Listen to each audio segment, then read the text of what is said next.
이 시간 은혜 받을 하나님의 말씀은 구약성경 신명기 32장입니다.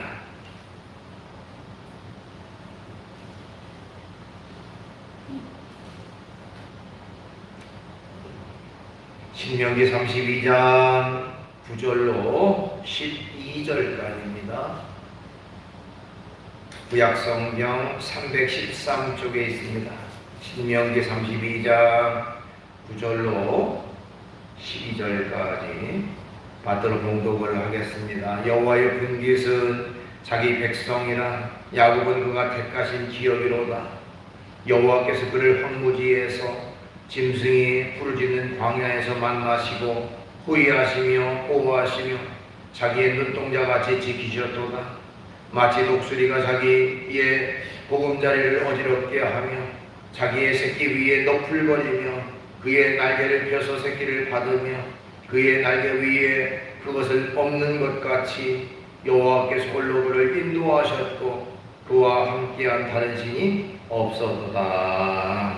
아멘. 말씀은 12절까지 받들어 봉독했습니다. 찬송 한 장 같이 부릅니다. 321장.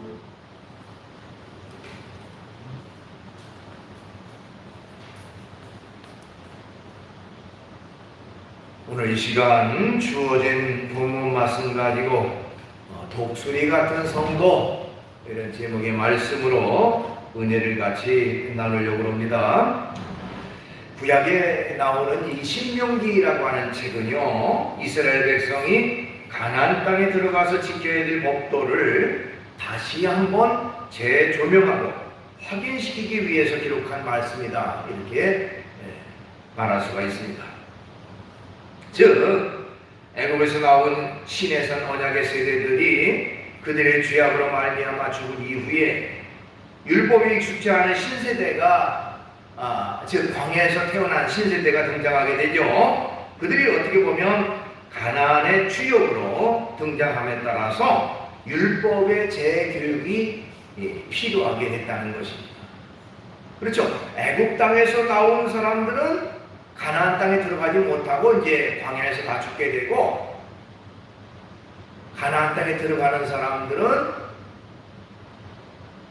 바로 그 광야 생활 40년 동안에 태어났던 사람들이 가나안 땅에 들어가게 돼 있는데, 그 사람들은 하나님의 말씀과 법도를 잘 알지 못합니다. 그래서 모세는 실은 그 가나안 세대들에게 하나님의 율법의 말씀을 반복해서 설명하고 교육함으로써 하나님의 백성답게 이제 가나안 땅에 들어가서 어떻게 하나님을 섬기고 어떻게 하나님을 의지하고 어떻게 하나님 앞에 바르게 살아가야 될 것인가에 대한 내용을 교육하게 된 것이 바로 신명기라고 말씀드릴 수가 있습니다. 그 신명기서 가운데 마지막 부분에 해당하는 이제 오늘 본문이 포함된 32장부터 34장까지는 이제 전체적인 내용의 결론적인 부분입니다. 이 결론적인 내용을 두 가지로 요약할 수가 있는데, 첫 번째로는 하나님은 어떤 분이신가 하는 것을 설명하고 있고요. 또 하나는 이 모세가 결국 가나안 땅에 들어가기 전에 죽게 되죠. 죽기 전에 하나의 그 이스라엘 백성들을 이제 축복하는, 또 각 지파를 축복하는 그런 내용으로 되어 있습니다. 자, 오늘 본문 말씀은요, 하나님이 어떤 분이시냐 하는 것을 잘 설명해주고 있는 그런 내용인 것입니다. 한마디로 말하면 하나님은 언제나 우리를 만나시고 또 우리를 호위하시고 우리를 보호하시고 지켜주시는 분이다, 이렇게 말하고 있습니다. 오늘 본문 10절 말씀, 여호와께서 그를 황무지에서 짐승이 부르짖는 광야에서 만나시고 호위하시며 보호하시며 자기의 눈동자같이 지키셨도다, 이렇게 말하고 있습니다. 즉 하나님께서 이스라엘 백성들을 이렇게 보호하시고 지켜주셨다. 뿐만 아니라 또 하나님은 어미 독수리가 새끼 독수리를 훈련시켜서 창궁을 훨훨 날아갈 수 있도록 하게 하듯이 하나님을 믿는 믿음의 사람들을 잘 훈련하시는 하나님이라고 말하고 있습니다. 이게 바로 오늘 본문 11절 12절에 나와요. 마치 독수리가 자기의 보금자리를 어지럽게 하며 자기의 새끼 위에 너풀거리며 그의 날개를 펴서 새끼를 받으며 그의 날개 위에 그것을 엎는 것 같이 여호와께서 홀로 그를 인도하셨고 그와 함께한 다른 신이 없었도다. 이렇게 말하고 있습니다. 자, 이처럼 하나님은 우리 믿음의 성도들을 마치 어미 독수리가 새끼 독수리를 기르고 훈련하고 교육해서 그야말로 강력한 그런 새로서 살아갈 수 있도록 그렇게 우리를 보호하시고 지키시고 강하게 단련하시고 때로는 훈련하시는 그런 하나님이시다 라고 말하고 있는 것입니다. 자, 오늘 이 본문을 통해서 하나님께서 우리에게 주시는 그런 영적 교훈은 무엇인가 하는 것을 같이 살펴보면서 은혜를 나누도록 하겠습니다. 오늘 본문 말씀을 가만히 살펴보면 우선은 주님 안에서 우리는 독수리같이 존귀한 존재이다 하는 것을 깨닫게 됩니다. 하나님 안에서 우리는 독수리같이 존귀한 존재다 하는 것입니다. 하나님은 우리를 독수리와 같이 강하고 존귀한 존재로 그렇게 여기십니다. 독수리가 어떤 새입니까? 독수리는 날뛰는 성 중에 왕이다 이렇게 얘기를 합니다. 독수리를 잡아먹는 동물은 하나도 없습니다. 어떻게 보면 생태계에서 가장 최상위 이 등급에 해당되는 새가 바로 독수리라고 말할 수가 있습니다. 장성한 독수리는 한쪽 날개가 무려 2m에 이를 정도로 큰 새에 해당한다고 해요. 독수리가 그 큰 날개로 비행을 하면서 눈에 먹이가 포착되면 순식간에 낙하해서 먹이를 낙하채고 하늘 높이 올라갑니다. 하나님께서 믿음의 성도들을 독수리에 비유한 것은 어떻게 보면 너희는 독수리처럼 강하고 존귀한 존재이다. 그렇기 때문에 존귀한 존재답게 살아가라고 하는 그런 말씀이 이 속에 포함되어 있다고 얘기할 수 있습니다. 그것은 우리는 전지전능하신 하나님의 자녀입니다. 즉 하나님의 거룩하고 전능한 하나님의 자녀이니 하나님의 자녀답게 살아가라. 당당하게 자신감을 가지고 살아가라 하는 것입니다. 베드로전서 2장 9절에 보니까 너희는 택하신 족속이요 왕같은 제사장들이요 거룩한 나라요 그의 소유가 된 백성이니 이렇게 말하고 있어요. 우리 믿음의 성도 하나님의 택한 자들이고 왕같은 자들이고 또한 하나님의 거룩한 나라가 되고 하나님의 소유된 백성입니다. 그 때문에 우리는 결코 하찮은 존재가 아니고 나약한 존재가 아니에요. 우리는 하나님 안에서 너무나도 거룩하고 존귀한 자들이다. 그러니 그 존귀한 자들답게 자부심을 가지고 자신감을 가지고 살아가라 하는 것이 오늘 본문을 통해서 하나님 우리에게 주시는 은혜의 말씀이 되는 것입니다. 그 다음에 두 번째로 우리가 생각해 볼 것은 하나님은 우리를 온전한 믿음의 사람이 되게 하시려고 강하게 훈련하신다는 것입니다. 즉 우리로 하여금 강하게 훈련하시는 이유가 뭐냐? 온전한 믿음의 사람이 되게 하시려고 우리를 강하게 훈련하신다 하는 것입니다. 여러분 오늘 본문 11절을 다시 한번 보면요, 마치 독수리가 자기 보금자리 어지럽게 하며 자기의 새끼 위에 너풀거리며 그의 날개를 펴서 새끼를 받으며 그의 날개 위에 그것을 엎는 것 같이 이렇게 표현하고 있습니다. 여러분 그 조류학자들은요 이 내용의 말씀을 보고 깜짝 놀랐다고 합니다. 어쩌면 이 독수리의 습성을 이렇게 잘 표현했을까? 그러니까 자기들이 새를 전문적으로 연구하는데 독수리의 습성을 이 정도까지 정확하게 알고 있는 그런 내용은 찾기 어렵다는 겁니다. 그러니까 성경 말씀이 인간의 지식과 지혜로 쓴 것이 아니라 하나님의 말씀이라고 하는 것입니다. 이런 내용을 통해서도 우리가 깨닫게 되어집니다. 자, 그러면 이 말씀이 왜 그렇게 조리학자들에 의해서 놀라운 말씀이라고 그렇게 얘기를 하는가 하는 것을 좀 설명해 볼 필요가 있습니다. 자, 어미독수리가 새끼를 양육하는 과정이 여기에 잘 나와 있어요. 이 독수리의 습성을 우리가 알아야 되는데, 독수리는 새끼를 낳을 때 이제 집을 짓게 되죠. 그런데 집을 짓는데 아주 높은 곳에, 높은 장소에 자기의 집을 짓는다고 합니다. 주로 아주 절벽 가운데 깎아지는 그 절벽의 맨 꼭대기 부분에다가, 아니면 나무 중에서도 가장 큰 나무의 가장 꼭대기 부분에다가 이 독수리는 둥지를 만든다고 합니다. 그런데 둥지를 만드는 재료도 일반 동물들과는 다른 재료를 쓴다고 해요. 처음에는 가시나무, 이 가시가 뾰족뾰족 가시가 있는 그 나무들을 갖다가 이제 둥지를 만든다고 합니다. 가시를 물어다가 둥지를 만들고요. 그 위에다가 나뭇잎을 갖다 덮고요. 그리고는 부드러운 털이 있는 그 동물의 가죽, 주로 이제 토끼의 겉껍질, 가죽 같은 것들을 거기다가 깔아놓는다고 해요. 그 가시 위에다가 그 가죽, 털이 있는 그 토끼 가죽 같은 것들을 깔아놓고요. 그리고 마지막으로 자기의 앞가슴에 있는 부드러운 털을 뽑아서 거기에 둥지를 완성한다고 합니다. 자, 그런 환경 속에 새끼를 낳아서 기르면 새끼들은 아주 부드러운 그런 그 털 위에서 이제 고이 자라게 되는 것이죠. 아주 편안한, 좋고 좋은 환경에서 자라게 됩니다.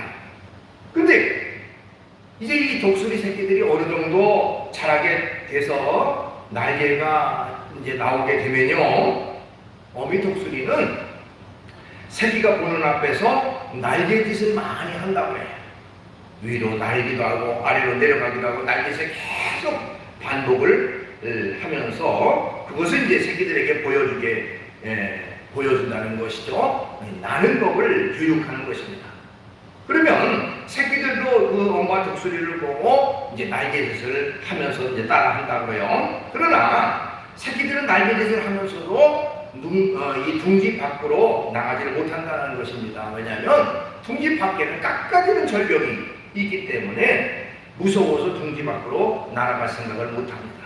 그러면 어미 독수리는요, 그 보금자리를 어지럽게 한다고 해요. 여기 오늘 본문 말씀 11절 다시 한번 봅니다. 마치 독수리가 자기 보금자리를 어지럽게 하며, 그랬죠? 어지럽게 하며. 자, 어지럽게 한다는 말은 뭐냐면, 그 아까 맨 위쪽에는 부드러운 털 같은 것으로 자기 가슴 털 같은 것을 깔아놨죠? 자, 펄럭펄럭해서 어지럽게 하고 다 헤쳐버려요. 그리고 그 속에 있는 토끼의 가죽 같은 것들도 다 없애버립니다. 그럼 뭐가 나옵니까? 그 밑에 있는 가시가 나오거든요. 가시. 그러니까 가시가 나오니까 결국에는 새끼들이 그 가시에 찔리게 되는 거죠.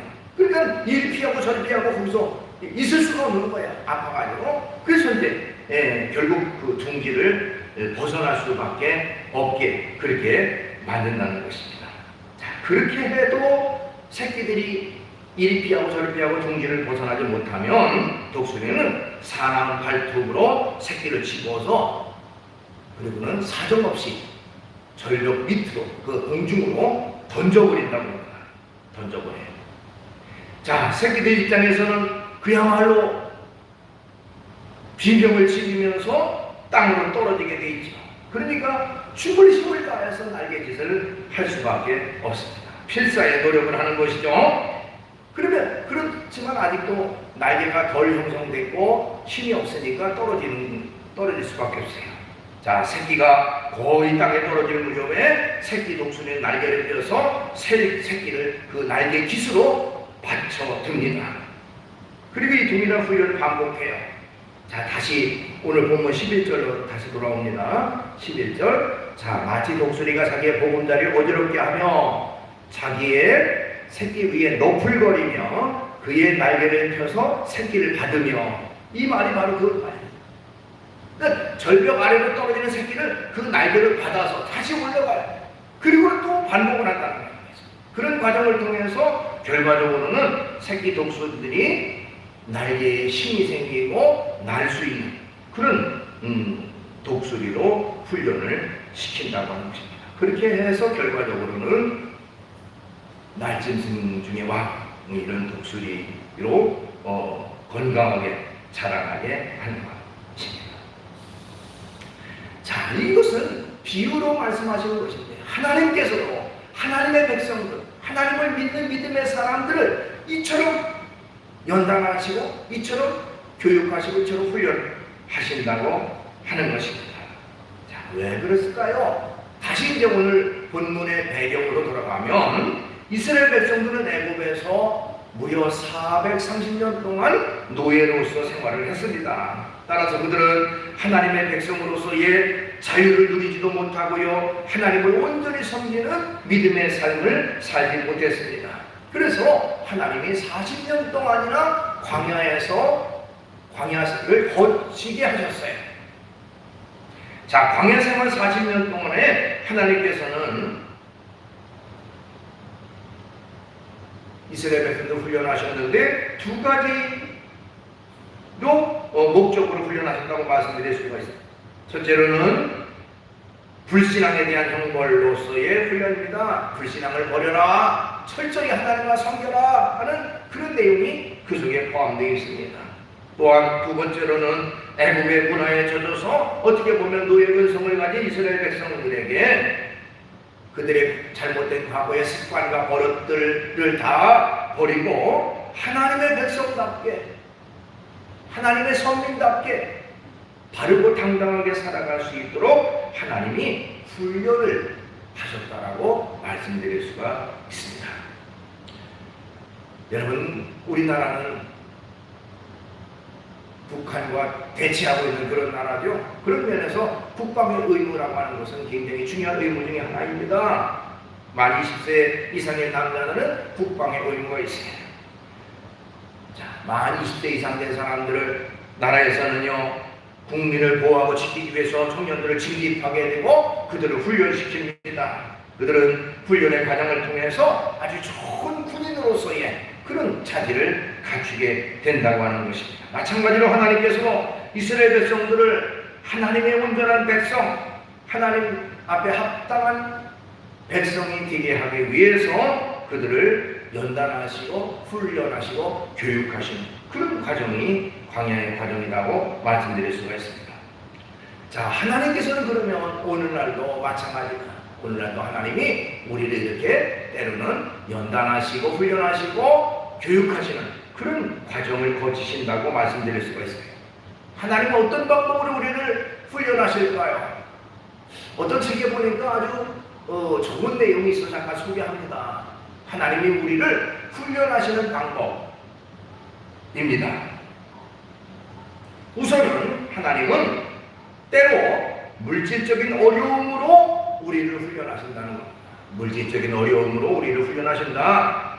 하나님은 천지 만물을 창조하신 창조자이고요, 모든 것을 소유하신 절대자이시죠. 그렇지만 때때로 우리에게 부족함을 허락하신다는 겁니다. 부족함. 그 이유는 뭐냐? 바로 우리가 부족함을 통해서 모든 것을 채우시고 공급하신 하나님을 찾는 자들이 되게 하기 위해서, 즉 모든 것들은 하나님이 주어지니 그 하나님 앞에 구하는 백성이 되게 하기 위해서 때로는 하나님이 우리로 하여금 물질적인 어려움으로 훈련하신다, 이렇게 말씀드릴 수가 있어요. 그러니까 여러분, 물질적인 어려움과 고통이 있다면 우리 그것은 영적인 눈으로 바라볼 때, 아, 하나님이 나로 하여금 이 물질적인 훈련을 하시는구나, 내가 더 하나님께 구하도록 하는 과정이구나 하는 것을 우리가 깨닫게 되는 것이죠. 그 다음에 두 번째로, 하나님은 때로 나를 힘들게 하는 사람을 통해서 훈련하신다는 겁니다. 힘들게 하는 사람을 통해서 훈련하신다. 우리가 세상을 살아갈 때에 우리 주변에 때때로 우리를 어렵게 하고 힘들게 하는 사람들이 있습니다. 그 사람 때문에 참 밤에 잠도 못 자고 너무너무 괴롭고 힘든 그런 사람들이 있습니다. 괴롭게 하는 사람. 그러나 우리는 그런 사람 때문에 결과적으로 어떻게 되느냐, 바로 자신을 돌아보게 되는 기회가 되고, 그런 사람들 때문에 결국에는 나의 아집과 나의 교만이 깨어지는 그런 결과가 되기도 한다는 것입니다. 하나님께서 때때로 나를 힘들게 하는 사람들을 내 주변에 보내셔서 나를 변화시키는 도구로 삼으신다 하는 것이죠. 자, 그런 사람을 만나게 됨을 통해서 하나님께서 우리를 사랑하신 그 사랑을 우리가 깨닫게 해요. 그리고 진짜 어떻게 보면 사랑할 수 없는 사람들을 이해할 수도 있게 되고, 또 더 나아가서 그들을 사랑할 수 있는 단계까지 이르게 됩니다. 그러니까 하나님 앞에서 하나님이 주신 사랑과 그 은혜가 얼마나 큰가를 우리가 깨닫게 되고요, 내 이웃을 내 몸처럼 사랑하신 그 주님의 말씀을 실천하는 그 과정을 통해서 우리가 더 사람을 이해하고 또 사람을 사랑하는 그런 사람이 되게 하신다는 겁니다. 그 다음에 또 하나님이 우리를 어떻게 훈련하시는가? 하나님은 때로 나의 연약함으로 나를 훈련하신다는 것입니다. 나의 연약함을 통해서 훈련하신다. 여기서 연약함이라고 하는 것은 물론 육신적인 연약함일 수도 있습니다. 그렇죠. 어떤 질병이라든지 몸의 나약함 뿐만 아니라 의지적으로 약한 사람도 있고요, 어떤 인간관계 속에서 약한 사람도 있고요. 어쨌든 나의 연약함 때문에 결과적으로 어려움을 당하고 있지만, 그것을 통해서 하나님이 나를 훈련하시고 연단하시는 그런 과정으로 만드신다는 겁니다. 자, 이런 연약함 때문에 어떻게 합니까? 전폭적으로 하나님을 의지하게 되죠. 전적으로 전능하신 하나님의 도우심을 구하게 됩니다. 사도 바울은요, 고린도후서 12장 10절에 그러므로 내가 그리스도를 위하여 약한 것들과 능욕과 궁핍과 박해와 권고를 기뻐하노니 이는 내가 약한 그때에 강함이라, 이렇게 말하고 있어요. 자기 몸에 가시가 있어가지고 너무너무 고통스러워서 하나님 이것을 좀 없애주시오, 하나님 앞에 기도하게 되는데, 하나님께서는 약할 때 강함이라 하는 말씀을 주셨어요. 그때 바울이 깨닫는 것은 약한 것들이 오히려 강한 거구나. 즉 나에게 주어지는 이 궁핍과 능욕과 권고와 박해, 이런 것들을 내가 그것 때문에 내가 교만하지 않고 더 하나님 앞에 바로 서게 되구나. 그래서 오히려 감사하는 기회가 됐다는 것입니다. 내가 약하기 때문에 전능하신 하나님을 의지하게 되고요, 내가 약하기 때문에 철저히 하나님의 도우심을 구하는 그런 사람이 되게 되는 것이죠. 그 다음에 때로는 하나님은 풍족함으로 나를 훈련하신다, 이렇게 말씀드릴 수가 있습니다. 풍족함으로 나를 훈련하신다. 하나님은 우리를 훈련하실 때 물론 부족함으로 약함으로 훈련하실 수도 있겠지만, 때로는 풍족함을 주셔서 우리를 훈련하기도 합니다. 하나님이 우리를 풍족하게 하셔서 그것을 어떻게 잘 활용하고 사용하느냐 하는 것을 보시는 것입니다. 하나님이 주시는 풍족을 가지고 또 물질을 가지고 하나님의 대리자로서 어려운 사람들을 돕고 하나님의 일에 헌신하고 충성하시기를 원하신다는 겁니다. 대개 사람들은요, 어려운 일이 있고 힘든 일이 있어야 철저히 하나님을 의지하고 기도하고 하나님 도우심 구하고 합니다. 일이 잘 되고 좀 느슨해지 풀려버리고 이렇게 좀 어려운 일이 없으면요, 느슨해져서 믿음생활 신앙생활 제대로 하지 않고 그냥 세상적인 쾌락과 향락과 이런 즐거움만 찾아서 다니는 사람들이 많아요. 그러니까 그것은 바로 하나님이 주시는 풍성함을 잘 활용하지 못한다는 것이죠. 그러니까 우리가 하나님이 그것도 연단 훈련의 과정이라는 겁니다.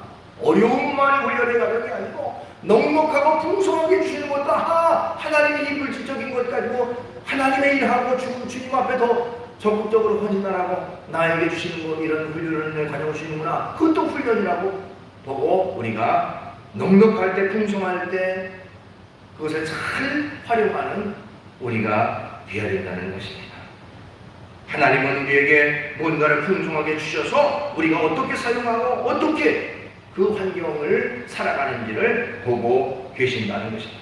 그렇게 할 때에 하나님은 그것을 잘 이기고 또 통과할 때에 더 큰 은혜와 복을 우리에게 주십니다. 어떤 부분이 다른 사람보다 우리가 뛰어난 부분이 있고 넉넉한 부분이 있고 또 어떤 장점이 있다고 생각할 때에 그것은 하나님이 우리를 훈련하시는 하나의 도구라 하는 것을 여러분들이 기억해야 됩니다.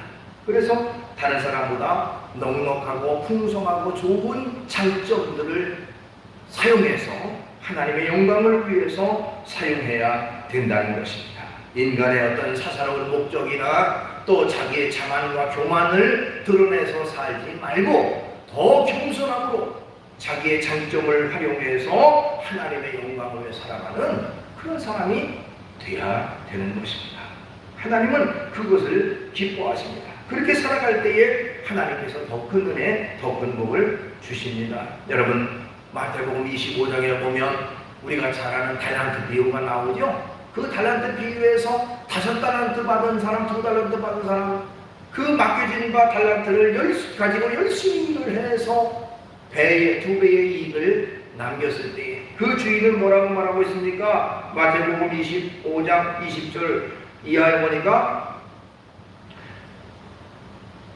5달란트 받았던 자는 5달란트를 더 가지고 와서 이르되 주인이여 내게 5달란트를 주셨는데 보소서 내가 5달란트를 남겼나이다. 이렇게 말했을 때 그 주인이 이르되 잘하였도다 착하고 충성된 종아 내가 적은 일에 충성하였으매 내가 많은 것을 네게 맡기리니 네 주인의 즐거움에 참여할지어다. 이렇게 말했어요.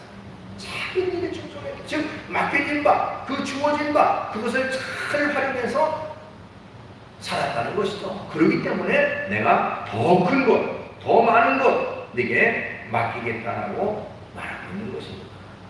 그러니까 때로는 하나님이 우리에게 풍성하게 물질적인 또 때로는 어떤 그 좋은 조건이나 좋은 환경이나 좋은 장점을 주시는 것도 이것도 하나님이 나를 훈련하시는 그런 부분이구나 생각을 하고 더 하나님 앞에 바로 서고 또 하나님의 영광을 위해서 하나님 앞에 합당한 그런 삶을 살도록 노력해야 된다는 것입니다.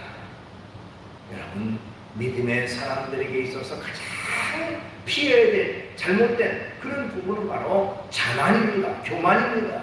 철저히 교만을 벗어버려야 됩니다. 즉 어떤 일이든지 잘 나갈 때 조심해야 돼요. 어떤 일이든지 잘 될 때 조심해야 됩니다. 다윗이 고백한 내용을 잠깐 살펴봅니다. 여러분 성경을 한번 찾아볼까요? 시편 30편입니다. 시편 30편.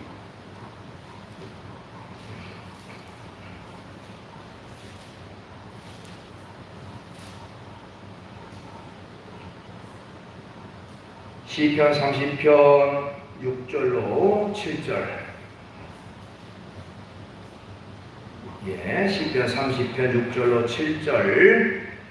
우리 한 목소리 같이 한번 읽어보겠습니다. 6절로 7절 시작. 내가 형통할 때에 말하기를 영원히 흔들리지 아니하리라 하였도다. 여호와여 주의 은혜로 나를 산같이 굳게 세우셨더니 주의 얼굴을 가리시매 내가 근심하였나이다.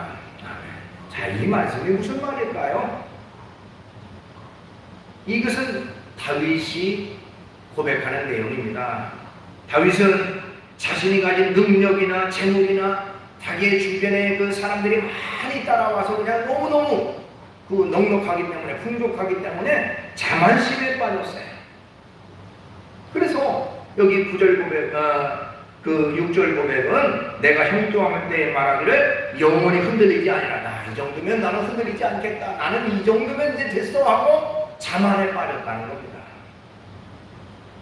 자, 그렇게 할 때에 결국에는 하나님께서 어떻게 하셨느냐? 하나님께서 얼굴을 가리셔서 결국에는 거기 7절에 보면 여호와여 주의 은혜로 나를 산같이 굳게 세우셨더니, 즉 산같이 세웠다는 것은 바로 자기의 가진 것이 넉넉해서 그냥 우뚝 서서 산이 움직이지도 않고 흔들리지 않고 그냥 견고하잖아요. 그 정도로 나는 됐다라고 인간적인 자만수에게 빠졌더니 주의 얼굴을 가리시네 내가 근심하였나이다. 즉 하나님이 나를 외면하시니까 결국에는 나는 아무것도 아니더라는 거예요. 인간이 볼 때는 나는 산처럼 이제는 흔들리지 않고 절대로 이제 어떤 좋은 일만, 탄탄한 일만, 즐거운 일만 생길 것이다 라고 자만심에 빠졌지만 하나님이 함께하지 않으니까 결국에는 그건 헛된 일이더라, 헛수고더라 하는 것을 고백하고 있는 것입니다. 여러분, 많은 사람들이 때로는 물질로 인해서 물질이 나를 지켜주니까 나는 조금도 부족함이 없어, 건강이 지켜주니까, 어떤 사람이 나를 돌봐주니까, 또 어떤 생활 속에서 환경적으로 이렇게 좋은 조건이 나에게 있으니까 나는 조금도 걱정 없어라고 자만심에 빠져 있는 사람도 있습니다. 그러나 그것은 결코 바른 것이 아니다. 하나님이 함께하지 않으면, 하나님이 얼굴을 돌리시면 결국에는 인간의 조건, 인간의 갇히고 있는 그런 환경은 순식간에 달라지고 변화되게 된다는 것입니다. 그것이 바로 다윗의 고백인 것이에요. 때문에 물질적인 것, 세상적인 것, 인간적인 것, 그것 가지고 절대적인 어떤 조건으로 삼지 말고 하나님의 도움을 구하고 하나님의 인도하심을 구하고 하나님이 함께 하시는 그 은혜를 깨닫고 날마다 주님과 동행하고 살아가라는 것을 말하고 있습니다. 자, 하나님은 우리를 만나시고 호위하시고 보호하시고 지켜주시는 분이라고 했습니다. 또 하나님은 독수리가 자기의 새끼를 훈련하는 그 모습처럼 우리를 훈련하시는 분이라고 했습니다. 우리가 살아갈 때에 때때로는 하나님께서 이 독수리 새끼 훈련하는 것처럼 가시나무에 찔리게도 하시고 절벽 아래 떨어지게 되는 그런 고통과 어려움의 환경을 허락하시기도 합니다. 그러나 결국에는 이런 연단과 훈련을 통해서 온전한 성도가 되게 하시는 하나님의 사랑이 그 속에 포함되어 있다고 하는 것을 우리가 깨닫고 끝까지 흔들리지 않고 굳건한 믿음을 가지고 믿음으로 나아가는 그런 저와 여러분 되시기를 주의 이름으로 축원합니다. 기도하겠습니다. 걸어가신 주님을 찬양합니다. 오늘 이 시간도 저희들을 사랑해 주셔서 교회들을 이끌어 주시고 주님 앞에 모여 귀한 예배 드릴 수 있도록 은총 주심을 감사드립니다. 어미 독수리가 새끼 독수리를 어떻게 훈련하는지의 그 과정을 통해서 하나님이 우리를 어떻게 연단하시고 훈련하시는지, 그리고 얼마나 온전한 성도로서의 삶을 살기를 원하시는지를 깨닫게 됩니다. 주님, 때로는 고난으로, 때로는 어려움으로, 때로는 힘든 일로 우리에게 이 연단에 또 훈련의 과정이 있다 할지라도 우리의 믿음과 신앙을 굳게 해서 흔들리지 않고 전폭적으로 하나님만 신뢰하고 하나님만 의지해서 철저히 온전한 하나님의 사람으로서의 삶을 살기에 부족함이 없도록 인도해 주시옵소서. 예수님의 이름으로 기도하옵나이다. 아멘.